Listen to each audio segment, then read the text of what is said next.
So, oh my gosh, I'm so glad to be here. Thank you so very much for having me. I am excited about this, and I've got some pretty awesome stuff to share with you today. There's some fundamentals that I live by.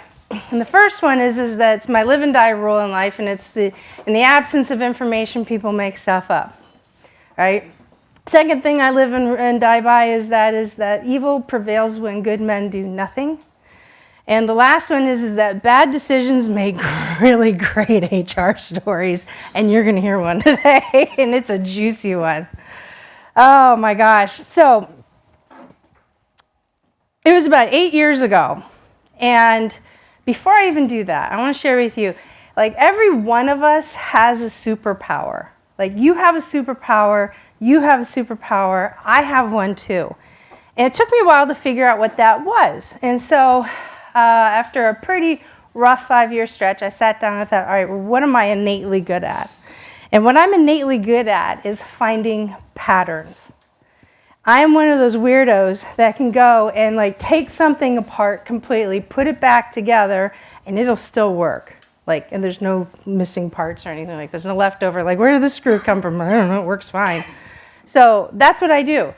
And it has helped me in the field of human resources and being able to have a seat at the table with leaders to be able to identify the patterns of behavior with employees. I can literally start evaluating people and say, this one is behaving in a certain way that's going to lead them to a path of success. And then there are people that go the opposite direction through their behavior, right? Just all patterns. So one day, in the organization that I was working with was supporting a federal space agency. We'll just say it's domestic. And I took on the position of the Director of Human Resources. And where my office was out in Norfolk. The base that we worked out of was 2 hours away. And so I'm sitting at my desk doing what HR people do, which is like an anomaly, an enigma to most people, and that's fine. But there's one thing that happens to an HR person when they get a phone call. So you get a ringy-dingy and it says, hey, what are you doing? And I'm like, not much, how are you? Great. You got a minute? And let me tell you what happens to an HR person's to-do list. When somebody says, you got a minute? That's what happens. Sure, what you got? Do you have a minute? Do you have some time to come on up to the base? Yeah. Well, we kind of have a little bit of a problem. Okay. I'll be right up there. Is this enough for me to go up to the base? He says, yeah, you're going to want to come up here for this one. Can you tell me now? No, I probably really shouldn't. I should wait till you get up here. Like, okay, no problem. So I'm driving along. I get up there, I walk in, and I'm greeted by the manager. And he says to me, it's David. Now, let me help you understand David.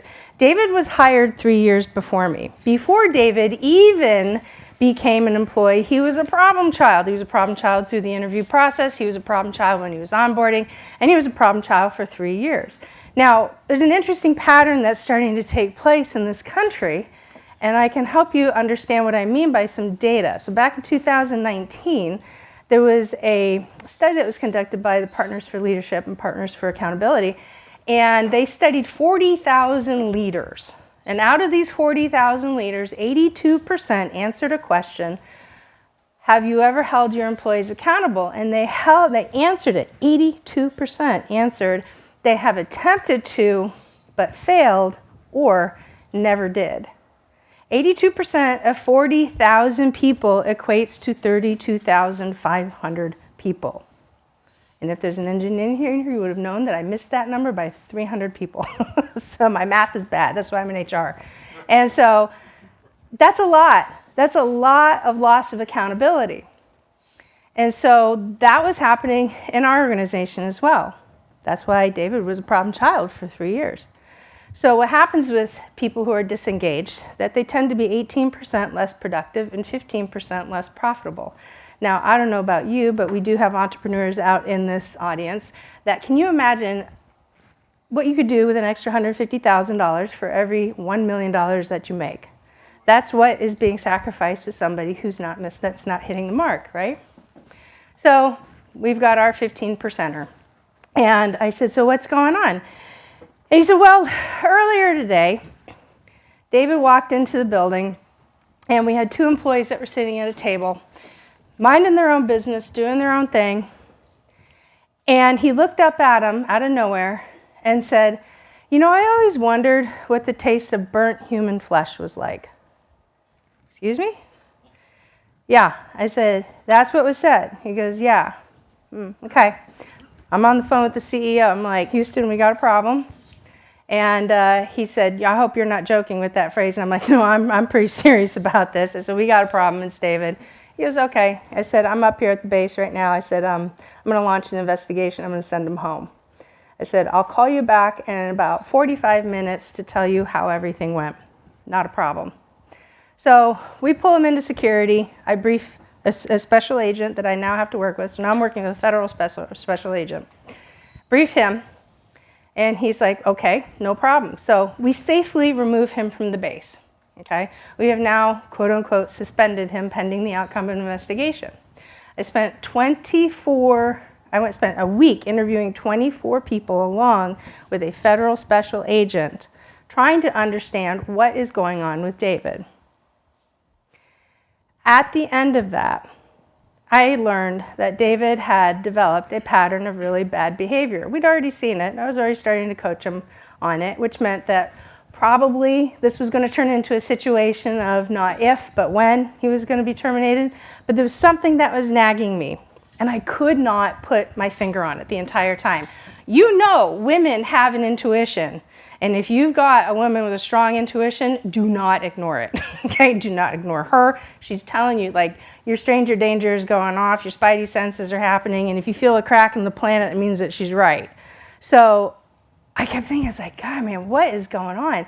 I had enough. I had more than enough. So I go back to my office. David's calling me up, trying to figure out what's going on. He's now in a freak out panic, like, just... It's okay. I said, "I'm just trying to understand what's happening here."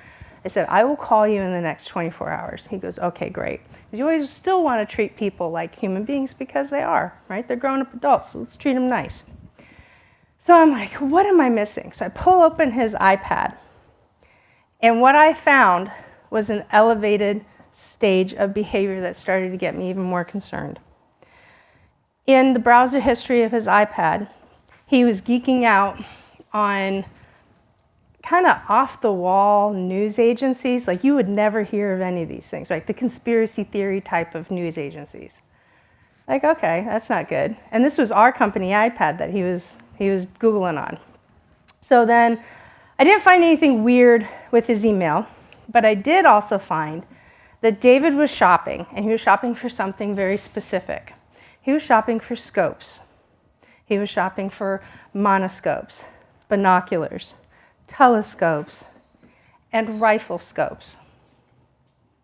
So I'm sitting at my desk and I'm like, I'm missing something. I know I'm missing something. What is it? Couldn't figure it out. So I do what any HR person does. We go back to the basics. We pull the employee file and I start flipping through page to page to page. And then I flipped and then I saw it. And I have never felt in my entire life the sense of urgency like I did in that moment. I couldn't even tell you what the rate of my heartbeat was. All I knew is that my hands started to shake and the blood in my veins turned literally hot, ice cold. I flapped that folder as fast as I could, grabbed my bag, hauled out of that office. I mean, I don't even know if I was rude to somebody. I was in the car. I was driving what was to be a 2-hour drive. I made it in an hour and a half. So if there's any police in here, I'm sorry. I broke like 75 laws on the way up. I was a terror on the street trying to get up there. I'm on the phone. I'm calling the special agent. I'm like, when I get there, I need you to pull his ID badge. He goes, okay. I said, I'm on my way right now. Okay, no problem. I'll be here waiting for you. So let me help you understand the layout of the land. So we have a federal base. And if you ever go through the whole get your base thing, ID pad, right? It's a big deal and you get investigated. So nothing weird there, right? But then the area that we controlled on the base was our access. So there were 2 badges, the badge to get on the base and then an extra badge to get into our secured area, both of which this gentleman, the special agent, had access to. So he had access to the whole database. So I have 2 badges, David's got 2 badges, everybody's got 2 badges, right? So I'm tearing up. I get into the parking lot. I probably didn't even park straight. I was probably that, that real jerk that went like this. And I'm booking right in. Couldn't even tell you if I locked the door or not. I go walking in. I come behind his desk. I'm literally standing next to him behind his desk. Like, he's looking up at me. He says, wow, that was fast. I said, yeah. I said, do you have it up? And he goes, yes, I do. I said, okay, let me take a look at it. So he said, what are you looking for? And I said, I'm looking for something specific. So when I looked at his picture, absolutely nothing. Expressionless. I was like, now pull up our badge. He's okay. Goes in, he pulls up our badge. And I found exactly what I was looking for. Absolutely nothing. And he's like, what am I missing here? And so his face also on our badge, totally expressionless. It's like, perfect. Now, I want you to do me a favor. I want you to Google 2 gentlemen for me, and I want you to put their pictures side by side. I want you to pull up the Aurora, Colorado shooter, and I want you to pull up the picture of the shooter from Gabby Giffords. These 2 gentlemen. So now we are looking at the picture of James Holmes, who is the Aurora, Colorado shooter, and Jared Lee Logner, who is the gentleman that shot Gabby Gifford. Do you see that look in their eyes? So I'm standing next to the special agent, and he says, okay, what? And I opened up the file, and I pulled out David's driver's license, a photograph of his driver's license. And he had the same wild look in his eye, intentionally, on purpose, on file with the DMV of Virginia. No, Maryland, excuse me, he was Maryland. And the agent looked up at me, and I'm like, yeah. And he took a breath, and he looked at it again. And I said, you know what we need to do? He goes, yes, I do. He immediately pulled up the phone, called in an APB, an all-points bulletin, every door, every gate on that base, locked this guy out of the system completely. Let me tell you something about active shooters. There's something about active shooters that they thrive on the attention that they're going to get when they wreak havoc. And so much so that sometimes they even start to mimic and they copycat. And what our David was doing was standing there like this, intentionally, in his driver's license, mirroring these 2 guys. And it occurred to me, I stopped it. I stopped it. In 3 years, this gentleman's behavior had completely established a pattern of likely heading to an active shooter scenario on this base, probably not our own people. And all the weird stuff that we learned about him, even though I can't really, give you any more details, but it's very compelling. So we erred on the side of caution, we terminated him. We terminated him with dignity, compassion, and courtesy. But we stopped it. And we felt very, very confident that we stopped that. Remember I told you the second thing that I believe in? And the third thing that I believe in is bad decisions make great HR stories. The second thing I believe in is that evil will prevail when good people do nothing. This employee should have never met me. Never should have met me. And this is what happens when we don't hold people accountable. And one of the things about accountability that people don't understand and leaders don't understand, it is the most loving, honest thing that you can do is to be direct, upfront, and honest with them. So our CEO called him up, told him what was going on. He goes, oh my gosh, absolutely made the right call on this one. And after that, he had a little conversation with me. I thought I was going to get in trouble, to be honest with you. And he says, I want to thank you. He says, I want to thank you for everything that you've done. He says, I need to apologize to everybody. And I'm like, no, you don't. I said, we're not going there. He goes, what? I said, we held him accountable and that counts. Now, the last part of the story I'm going to tell you is the one time in my career I have ever lied. So the next day, we pull all the managers into a meeting. And I explained to them that, listen, we've had a situation. David is no longer with us, but we don't anticipate, any trouble. And one manager was very nervous about it. She goes, do you see him as a threat? I don't know the answer to that question. But I took a leadership position and I said, you know what? No, I don't. Because in this environment that we work in, distractions take people's lives.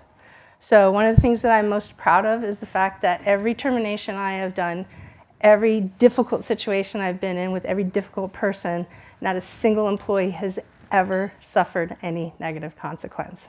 So next time you think about accountability, remember David, because I promise you probably won't forget him like I have. So thank you very much, guys. I appreciate it.